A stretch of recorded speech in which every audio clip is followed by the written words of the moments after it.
Ladies and gentlemen, welcome to the video. My name is Joseph Kraus. Today's story is about how, when I was in school as a Hasidic boy, one of the other kids were a guy from Argentina, and he immigrated.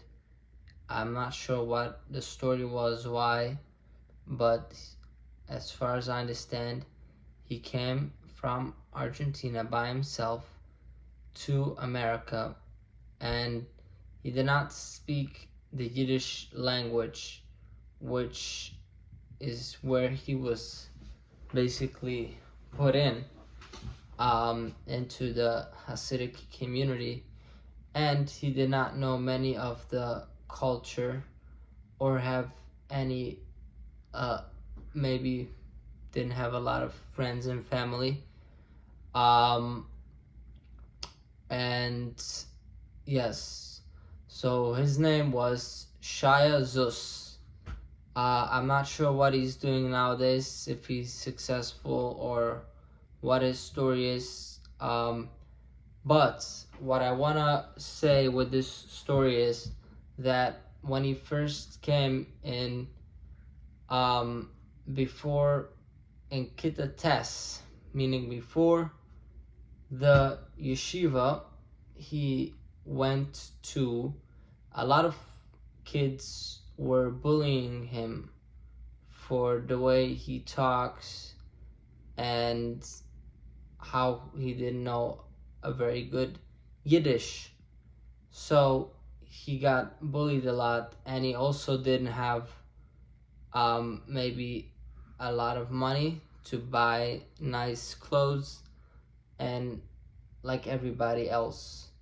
So he struggled, and nobody really talked about it or understood what he was going through. It's only now in hindsight where I think back, because I was treating him just like everybody else.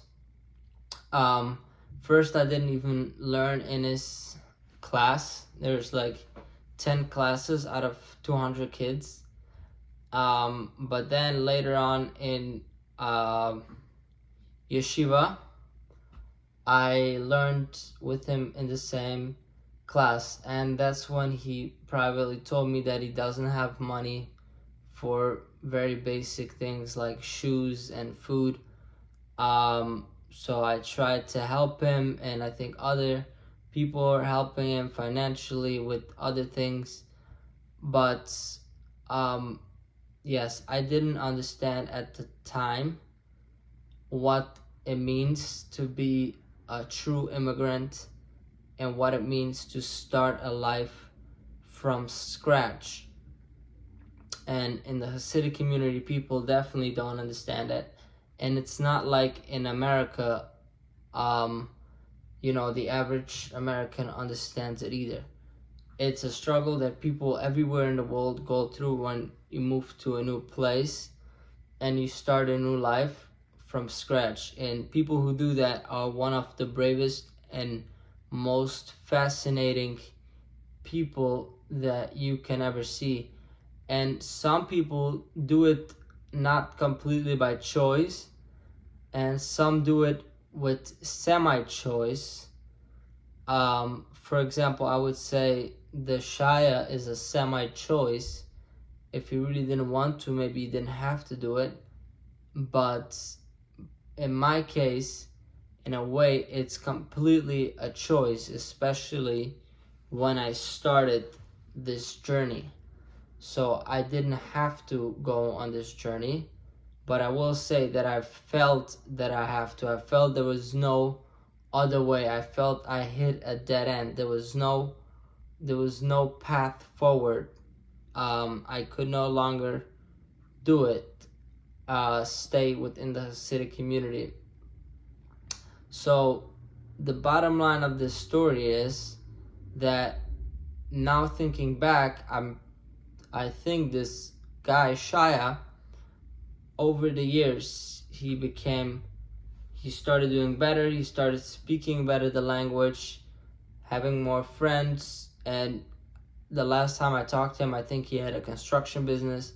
So he's doing better. I don't know what he's doing today, but he's definitely doing better from even when the time I knew him, from when he first came into our village until I last knew him like 3 years later. So people improve. It's a very hard struggle. It's literally people don't have food and very basic things while they go through that. But this is the story of the day where I wanted to share with you.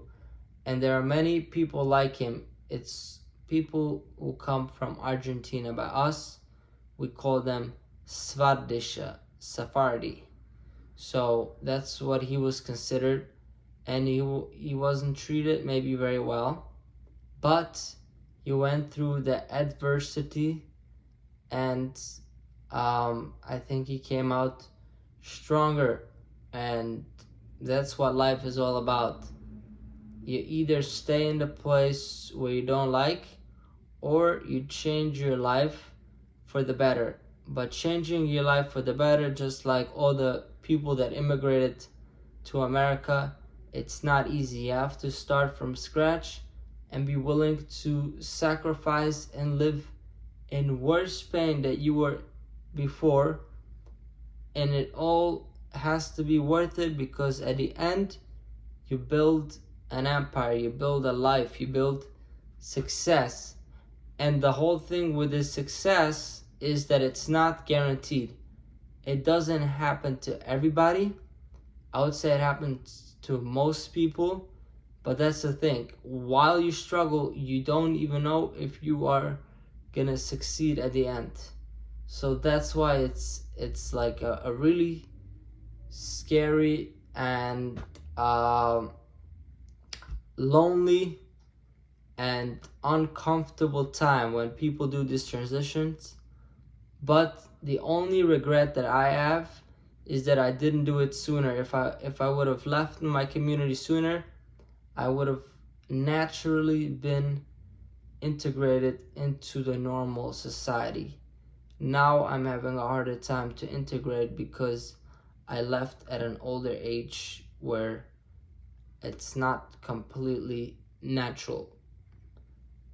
Thank you for watching the video. Also, I want to say I am a real estate agent in New York. If you're looking to buy, rent, or sell, please reach out. Thank you and have a good day.